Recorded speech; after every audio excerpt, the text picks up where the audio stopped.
우리 사랑하는 성도님들, 오늘 부활절 아침에 나오신 한 분 한 분마다 부활의 큰 기쁨과 은혜가 있기를 축복합니다. 스위스의 폴 투르니에라는 정신의학자이면서 유명한 내과 의사가 있습니다. 이 박사님이 쓰신 좋은 책들이 우리나라에도 여러 권 번역이 되었습니다. 이렇게 정신과적인 치료도 아주 잘하시고 또 신앙이 있으셔서 그 책들이 우리에게 많은 위로가 됩니다. 이분 책 중에 귀를 핥으시는 하나님이라는 특이한 제목의 책이 있습니다. 원래 제목은 A Listening Ear, 경청한다는 그런 의미를 가진 책인데요. 이 책에 보면은 본인이 이제 갑작스럽게 겪었던 이야기가 거기 소개되고 있습니다.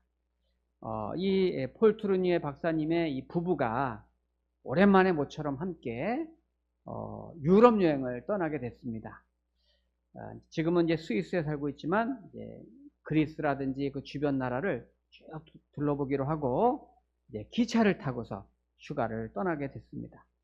그런데 이제 그리스에 도착해서 얼마 되지 않아서 뜻밖의 아내가 심장 마비로 심정지로 세상을 떠나게 되었습니다.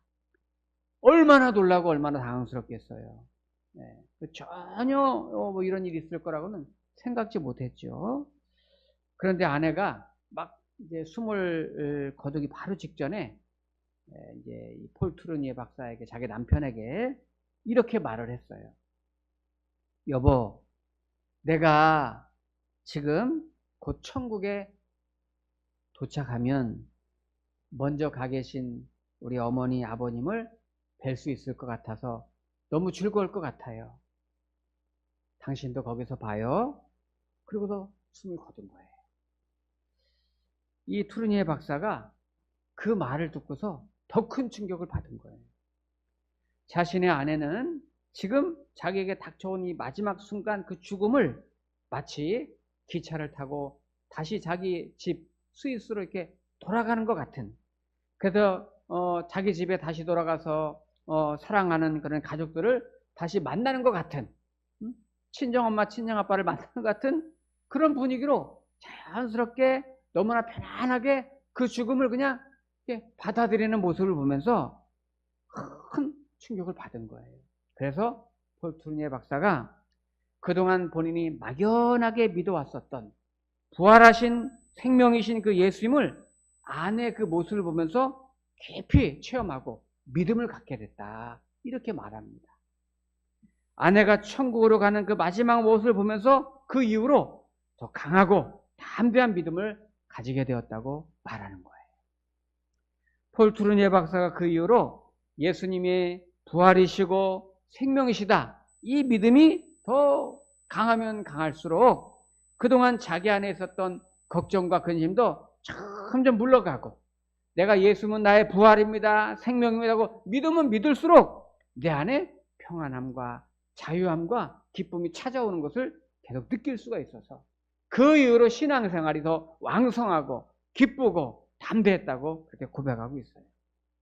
그래서 그 이후로 그가 쓴 책들에는 굉장히 소망과 치유와 위로가 되는 내용들의 책을 많이 썼어요. 오늘 예수님께서 다시 사신 부활절입니다. 자, 우리 한 번만 저를 따라서 해주세요. 한 번만. 예수님 부활하셨습니다.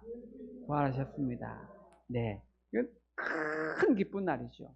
우리 기독교에서는 성탄절보다 더 기쁜 날이 부활절이에요. 예수님 당시에 예수님의 제자들도 가까이 있었던 여인들도 그 누구도 설마 예수님이 살아날 거라는 것은 전혀 생각하지 못했고 믿지 않았습니다. 사실 예수님께서 살아 계실 때 자기 죽음에 대해서, 죽음을 얼마 앞두고 마지막 메시지 하듯이 제자들에게 죽음에 대한 힌트, 또 살아날 것에 대한 힌트를 말씀하셨거든요. 그러나 제자들도 누구도 그 말씀을 진지하게 듣지 않았어요. 사실 그렇잖아요. 우리가 세상에 누가 살아나겠어요, 누가. 사람이 죽으면 끝이지 누가 다시 살아난다는 것은 우리가 전혀 믿을 수도 없고 생각도 안 하죠. 특히 예수님의 죽음은 더군다나 많은 사람들 앞에서 유대인들이면 누구나 다 저주하는 그 십자가의 형틀에 매달리셔가지고 못 박히시고 창에 찔리시고 그 절규하듯이 돌아가신 그 사건을 많은 사람들이 보았고 그날 그 시간에 하늘이 어두워졌다 이렇게 말씀하고 있습니다.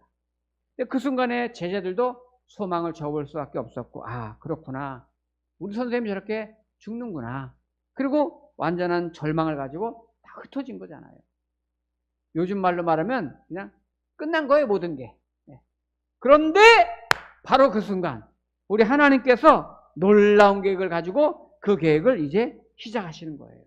어둠 가운데 있었던 죽음이 쫙 거치면서 3일 후에 사흘 만에 저와 여러분의 죄를 대신하시고 감당하시고 속량하시고 그 값을 치르신 그 십자가에 돌아가신 그분께서 그 죽음과 사망을 이기시고 다시 살아나셨다는 겁니다. 이 대목에서는 아멘이 나오는 거예요. 이 대목에서는 여러분. 오늘 그 예수님이 부활하신 아침의 장면이 오늘 성경에 기록이 되어 있습니다. 자, 그 아침에 무슨 일이 있었는지 현장을 한번 가보겠습니다. 28장 1절부터 보시면 안식일이 다 지나고 안식 후 첫날이 되려는 새벽에 안식 후 첫날이면 지금으로 말하면 일요일입니다. 주일입니다. 주일. 안식 후 첫날이 되려는 새벽에 막달라 마리아와 다른 마리아가 무덤을 보려고 갔더니 큰 지진이 나며 주의 천사가 하늘로부터 내려와 돌을 굴려내고 그 위에 앉았는데 그 형상이 번개 같고 그 옷은 눈같이 희건을 지키던 자들이 그를 무서워하여 떨며 죽은 사람과 같이 되었더라. 자, 근데 여기서 우리가 잠깐 이상한 거는 지금 28장 1절부터 예수님 부활하시는 그 장면을 우리가 읽은 건데요. 그 바로 위에 66절, 27장 66절을 한번 보겠습니다. 그들이 경비병과 함께 가서 돌을 임봉하고 무덤을 굳게 지키니라. 그러니까 예수님의 돌무덤에 지금 예수님의 시신이 들어가 있는 거잖아요. 그래서 수많은 사람들 가운데 돌아가신 예수님이 동굴 무덤으로 들어가서 묻히셨어요. 그리고 돌문은 쿵 하고 굳게 닫히고 임봉을 하고 그리고 경비병들이 굳게 지키니라 이렇게 했습니다. 그리고 이어서 바로 28장 1절이 되면서 안식일이 다 지나고 안식 후 첫날에는 새벽에 하면서 돌이 갔더니 굴려져 있고 예수님이 지금 부활했다는 기록이 이제 나오는 거잖아요. 그러면 요 내용이 마태복음, 마가복음, 누가복음, 요한복음에 다 비슷하게 기록이 됐는데 예수님이 죽으신 다음에 어떻게 깨어나셨고 어떻게 일어나셨고 또 예수님이 돌아가실 때 이 감싸고 있었던 얼굴을 감싸고 있었던 수건이라든지 몸을 감싸고 있었던 세마포라든지 이런 것들이 어떻게 해서 벗겨지게 되었고 어떻게 해서 예수님이 일어나서 어떻게 해서 동굴 밖으로 이렇게 걸어 나오셔가지고 부활했는지 이런 부활의 실제적인 구체적인 장면이나 모습은 언급하고 있지 않아요. 좀 의아하죠. 이왕 예수님이 부활하시려면 군중들 많이 모아놓고 그죠? 그 당시에 유대인들, 로마 군사들, 또 종교 지도자들 전부 모아놓고 지켜보는 가운데서 예수님이 짠 하고 이렇게 부활하시면 얼마나 좋겠어요. 그런데 왜 아무도 없는 데서 혼자 몰래 하듯이 이렇게 부활을 하셨을까? 만약 이렇게 여러분 공개적으로 많은 사람들 다 모인 자리에서 예수님이 이렇게 부활을 하셨다면 부활했다면 누구도 예수님의 부활을 부인하지 못하고 오 진짜로 예수님 부활하셨다고 다 믿을 수 있었을 텐데 왜 예수님은 그냥 아무도 없는데 혼자 이렇게 부활했을까? 여러분 그런 생각 안 해보셨어요?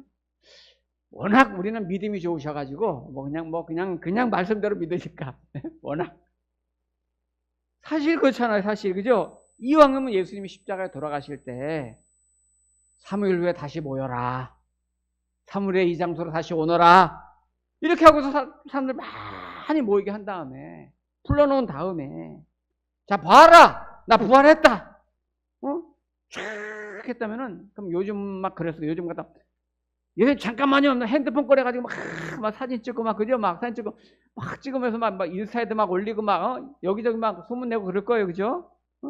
야, 얘 진짜 부활했어. 나 봤어. 현장에 있었어. 막 핸드폰 찍었어. 막 요즘 그랬을 것 같아요.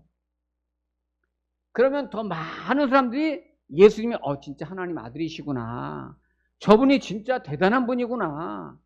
복음에도 영향을 미쳤을 거예요. 그런데 왜 예수님은 그런 부활의 실질적인 구체적인 과정이나 장면을 전혀 보여주지 않으셨을까? 학자 중에 이제 신학자 중에 존 무어라는 신학자가 이 대목에 대해서 이렇게 써놨어요. 믿음을 강요하는 것은 구속 구원 계획에 들어가 있지 않으며 우리에게는 믿음의 근거로 삼기에 그 이상의 충분한 증거들을 기대하거나 요구할 권한이 없다. 이 말이 뭐냐면요. 오늘 저와 여러분들이 예수를 믿는 이 신앙생활하는 이 예수를 믿는 이 믿음은 역설인 거예요. 역설. 믿음이라는 거는 내가 눈에 보이는 어떤 물증, 내 눈으로 확인된 확실한 근거, 요거를 믿는 게 믿음이 아닌 거죠. 그럼 믿음이 필요 없죠. 그거는. 그죠? 네. 그러나 우리는 예수님이 부활하셨습니다.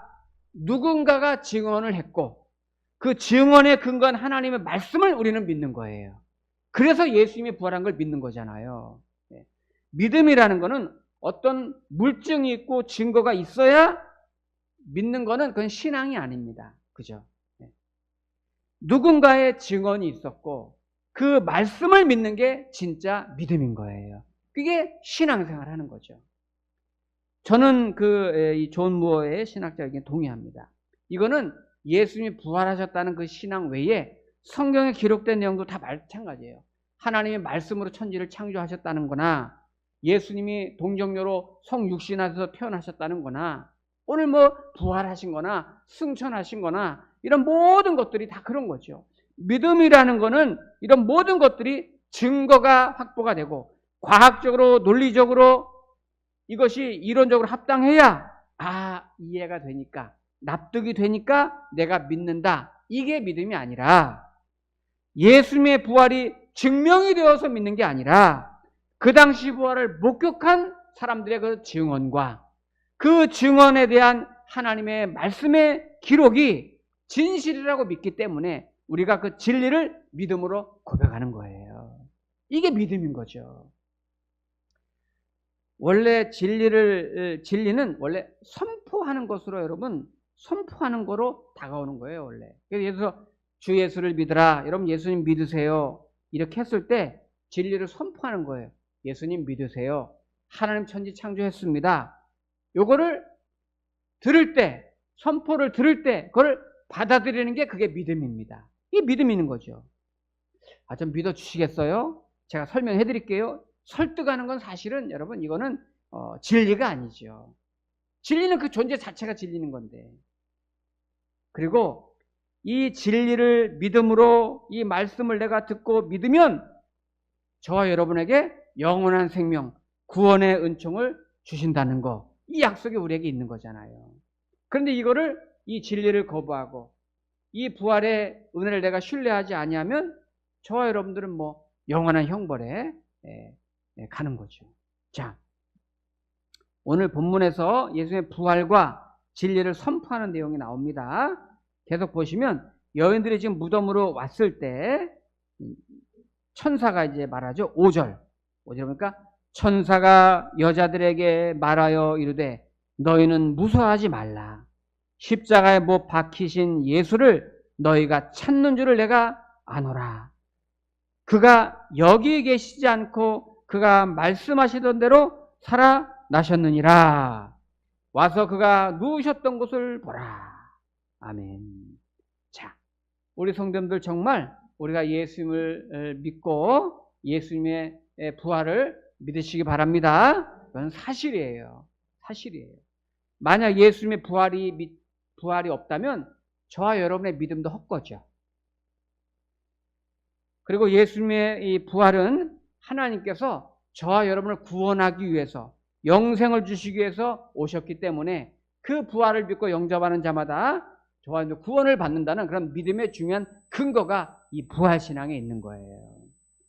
그래서 천사들이 여인들에게 와서 그 누우셨던 곳을 보라. 이거는 예수님께서 그 사랑하시는 그 여인들에게, 예수님을 찾아서 달려나온 여인들에게 보여주고 싶어서 지금 예수님 부활하신 그 자리를 그대로 남겨놓으신 것 같아요. 얼마나 그들이 기뻤겠어요. 예수님 부활하셨던 얘기 듣고 무섭기도 하고 두렵기도 하지만 괜히 기뻤을 거예요. 그런데 여기서 중요한 거는 원래 이 여인들은 십자가에 돌아가신 예수님을 보면서 굉장히 슬펐을 거예요. 고통스러웠을 거예요. 그리고 이 여인들도 처음에 동굴을 찾아올 때, 무덤을 찾아올 때도 낙심과 절망으로 찾아왔어요. 예수님이 살아나셨으리라고 생각 못하고 왔단 말이에요. 우리 예수님 시신에 가서 뭐라도 좀 발라드릴까? 예수님 얼굴 다시 한번 보러 갈까? 그런 마음으로 왔지 예수님 살아나셨을 거야 이러고 오지 않았단 말이에요. 슬픔 가운데 애통하는 마음을 가지고 예수님께 왔단 말이에요. 그럼에도 우리가 이 여인들에게 본받을 점이 있어요. 그 본받을 점이 뭡니까? 그럼에도 불구하고 이 여인들은 예수님을 끝까지 포기하지 않았다는 거예요. 지금 당장은 예수님이 죽은 것 같고 돌아가신 것 같고 모든 게 끝난 것 같지만, 내가 예수를 그동안 믿어왔던 게 이 믿음에 소용없는 것 같지만, 신앙생활 자꾸 하다 보니까 주님이 죽었네 다운되는 것 같지만, 그러나 그렇게 힘들어도 어려워도 이 여인들처럼 결코 예수님을 찾아 나서는 길, 예수님을 따라가는 길, 예수님을 믿는 그 믿음은 포기하지 않았다는 거예요. 이게 오늘 저와 여러분들에게 굉장히 중요한 이 본이 되는 증거예요. 그 점에서 예수님만을 꽉 붙들고 포기하지 않을 때 이들은 예수님의 부활을 직접 목격할 수 있고 소망과 축복을 얻게 된 것입니다. 믿음 생활하고 저와 여러분들 교회 생활하는 중에 우리 성도님들도 절대 포기하지 마시기 바랍니다. 제가 과거에 6년 동안 청년부 담당을 하다가 마지막 떠나는 고별 설교할 때 그 이야기를 했어요. 여러분, 다른 거 우리가 다 놓치더라도 예수님만큼은 놓치지 마세요. 청년들이요, 평생 살아가는 동안에 여러분들이 아무리 힘들고 어려워도 예수님만큼은 포기하지 마세요. 그분만 꼭 붙잡고 있으면 어떻게든지 여러분 인생을 주님이 책임져 주십니다. 제가 그런 설교를 했어요. 이게 여러분 믿음입니다. 오늘 이 자리에 우리 목동교회 성도님들 잘 오셨고 믿음 생활 지금까지 잘 해오셨어요. 이 잘 해오신 이 믿음이 앞으로도 여러분 주님 나라 갈 때까지 내가 주님을 향한 예배, 주님을 향한 섬김, 별별 어려운 일 다 있어요. 마음의 상처도 있고 아픔도 있고 힘든 일이 있겠지만 세상 그 무엇도 하나님과 내 사이를 갈라놓을 수 없게 포기하지 마시고 끝까지 주님 따라가시기 바랍니다. 여러분, 지금 우리가 때로는 낙심되기도 하고 절망되기도 하고 속상하기도 할 일이 있을 수 있지만 우리를 끝까지 포기하지 않은 예수님도 우리를 지켜보고 계시고 우리를 도와주고 계시고 우리와 함께 계실 줄 믿습니다. 아무리 힘든 상황이라도 어떻게든 내가 믿음으로는 산다. 끝까지 신앙생활은 포기하지 않는다. 여러분, 그 신앙을 가지세요. 그런 성도님들의 모습을 우리 하나님이 보고 계시고 알고 계시기 때문에 주님이 함께 하시고 도와주실 거예요. 그러던 중 우리가 어느 날 때로는 문제도 있고 때로는 내 자녀에게 또 일터에 또 건강상 여러 가지 아픔이 있을지라도 때로는 내가 바라던 것이 이루어지지 않고 또 주님이 보이는 것 같지 않고 잡히는 것 같지 않고 들리지 않는 것 같을지라도 그럼에도 불구하고 천천히 가도 괜찮아요. 느려도 괜찮아요. 넘어져도 괜찮아요. 오래 걸려도 괜찮아요. 절대 이 믿음의 길은 포기하지 마세요. 섬김의 길은 포기하지 마세요. 우리 주님, 이 여인들은 주님이 죽었으면 끝난 거잖아요. 심지어 제자들도 다 흩어져 버렸잖아요. 그런데 이 여인들은 끝까지 주님 무덤으로 달려온 거 보세요. 주님은 바로 그들에게 주님의 부활하심을 가장 먼저 보여주시고 증거해 주신 것입니다. 오늘 저와 여러분들 주님을 향하여 가는 이 믿음의 길이 낙심하거나 절망 위 앞을 가로막을지라도 내가 그 사랑, 주님께 받은 사랑, 주님께 받은 믿음 포기하자 끝까지 달려나가고 또 주님께 받은 그 은혜와 사랑을 주님을 아직 알지 못하는 사람들도 내가 전하고 나누고 베풀 수 있기를 주의 이름으로 축복합니다. 아멘. 기도하겠습니다.